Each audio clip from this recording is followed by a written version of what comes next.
évidemment, parce que ça commence ce matin. Et là, on surveillait le tout parce que déjà, il y a des gens à la place Saint-Pierre qui commencent à s'avancer. Vous voyez ces images de la cheminée. Attention, on ne devrait pas avoir de fumée là, aujourd'hui, du moins fumée blanche aujourd'hui, parce qu'il y aura un seul vote cet après-midi. On fait le point avec Simon Lessard, journaliste pour le Verbe Média. Bon début de journée, merci d'être là. Merci à vous de l'invitation. Alors aujourd'hui, on parle d'un vote cet après-midi et par la suite, ce sera 4 votes par jour. Exactement. Donc, très bientôt, là, le signal de téléphone cellulaire va être brouillé au Vatican. On a même demandé aux cardinaux de laisser dans leur chambre leur téléphone pour ne pas l'apporter dans la chapelle Sixtine. Donc, ils vont se retrouver un peu comme le ministre Drainville souhaite là, pour les élèves du Québec l'année prochaine, sans cellulaire. Donc, ils vont être enfermés sous clé. Bon, c'est pas tout à fait enfermé. Ils peuvent évidemment sortir, manger, se reposer, etc. au Vatican pour des tours de vote. Et contrairement à ce qu'on pense, le conclave n'est pas un moment avec plein de discussions et de débats entre les cardinaux. Ce sont seulement des tours de vote qui se font avec de la prière, souvent même en silence, où chaque cardinal va un à un porter son vote, ou ensuite ils sont dépouillés à la main. Ça prend 2 heures environ chaque tour de vote. C'est pour ça qu'ils ne peuvent pas en faire plus que 4 par jour environ. Parce que, donc au final, les résultats sont nommés à haute voix, c'est-à-dire qu'on nomme à haute voix les noms qui ont été mis sur les bouts de papier, là, au final. Donc, c'est uniquement avec ça qu'ils sont influencés, c'est-à-dire qui est un peu plus populaire que les autres? Exactement. Donc, ils regardent qui a plus de votes. Donc, au premier tour, souvent, ce qui va se passer, nous disent les spécialistes, c'est qu'il va y avoir peut-être 20, 30 candidats qui vont avoir des votes, 1, 2, 4 votes, mais il y en a 4, 5 qui vont en avoir plus de 10, peut-être 20 ou 30. Et rapidement, à partir du deuxième tour, on va voir 2 candidats ou 3 maximum prendre disons, le devant de la course. Et ensuite, ben, c'est pour ça que c'est souvent autour du 4e ou 5e tour qu'on a les 2 tiers des voix, hein, parce que c'est quand même difficile d'obtenir les 2 tiers des voix. Ça prend un candidat qui est capable de faire l'unité de l'ensemble des sensibilités diverses qui existent dans l'Église catholique. Donc, je crois personnellement que jeudi après-midi, on pourrait savoir le nom du prochain pape, ou peut-être vendredi, ce qui est peut-être le plus probable, mais ce serait étonnant que ça aille plus loin que ça. Donc, quand même, jeudi ou vendredi, parce qu'on entend certaines personnes dire « Ah, ça va être peut-être plus difficile cette année d'aller chercher cette unité-là. » C'est pas impossible de faire parce que ce collège électoral là, de cardinaux est très nouveau. Ils ne se connaissent pas beaucoup entre eux. Mais si on regarde l'histoire dans le dernier siècle, c'est très rare que ça ait dépassé 3 jours.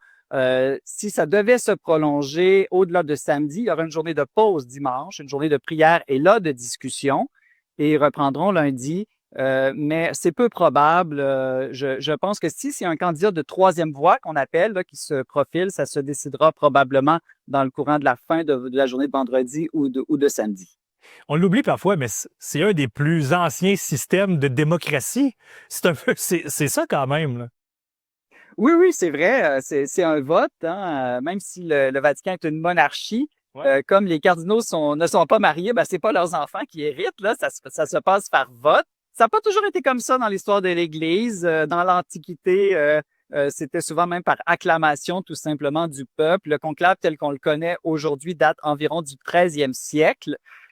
Oui, c'est un vote, mais il faut faire attention. Ce n'est pas un vote comme le vote d'un pays avec des millions d'électeurs, des campagnes électorales, des chefs de parti. Du point de vue des cardinaux, qui, rappelons-le, sont quand même des hommes de foi, là, des hommes qui croient en Jésus-Christ, pour qui c'est le cœur de leur vie de faire connaître la figure de Jésus-Christ et son message, eh bien, eux, ils le vivent comme un moment très spirituel. Et c'est pour ça qu'ils sont dans la chapelle Sixtine.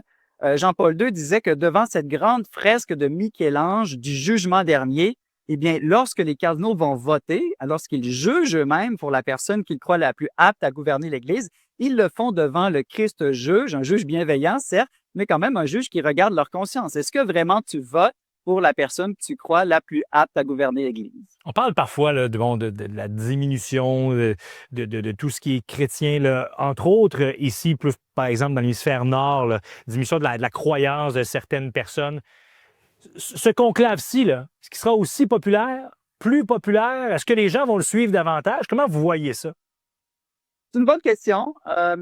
Je pense que le monde entier suit toujours les conclaves parce que chaque conclave est un moment historique. Historique, oui, pour les catholiques, qui sont environ 1,4 milliard dans tous les pays du monde, mais historique aussi pour l'ensemble du monde. Le pape est peut-être pas l'homme le plus puissant du monde. On pense encore que c'est le président des Américains, mais c'est peut-être l'homme le plus influent du monde. Donc, il n'a pas beaucoup d'argent ni d'armée, mais sa parole touche énormément de gens. Il a une influence médiatique, une influence diplomatique aussi.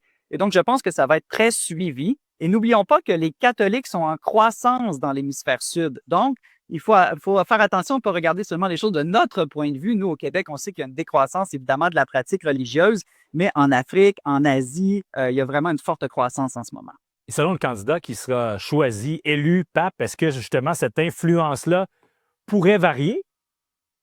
Ah oui, et François a déjà commencé à changer un peu les choses. Hein. Le premier pape qui venait des Amériques, de l'hémisphère sud, d'Argentine.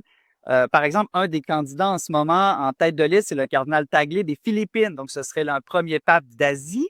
Donc, c'est évident que ça enverrait un message que l'Église est vraiment catholique, c'est-à-dire étymologiquement catholique, ça veut dire universel, pas centré sur l'Italie ou sur l'Europe, mais ouverte sur le monde. Le cardinal Tagle, qui a aussi étudié aux États-Unis, en Chine, donc c'est vraiment un candidat avec un profil international.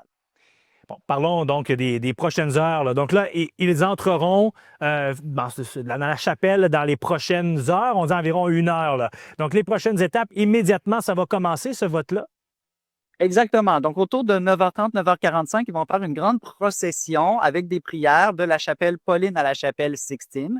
Ensuite, avant le vote, ils vont tirer au sort différents cardinaux qui, eux, sont les scrutateurs, donc ceux qui vont récolter les votes, les vérifier, les compter, et ensuite faire un premier tour de vote. Et comme vous l'avez dit, il est presque impossible qu'au premier tour, un candidat obtienne les 2 tiers. Donc, on verra probablement une fumée noire sortir autour de 2 heures, nous, ici à Québec, là, au Québec, cet après-midi. Cette fumée qui vient de la combustion même des bulletins de vote et auquel on ajoute une sorte de colorant là, pour s'assurer qu'elle soit vraiment noire ou blanche, parce que dans le passé, il y a eu un petit peu de confusion quand elle était un peu trop grise. Il y a des fidèles qui ont acclamé un nouveau pape alors que c'était pas tout à fait encore la fumée blanche. Oui, exactement. Il faut s'assurer de la bonne couleur de la fumée. C'est une très bonne idée de s'assurer de ça. Simon Lessard, journaliste pour Le Verbe Média, merci beaucoup. Ça fait plaisir. Au revoir. Bonne journée.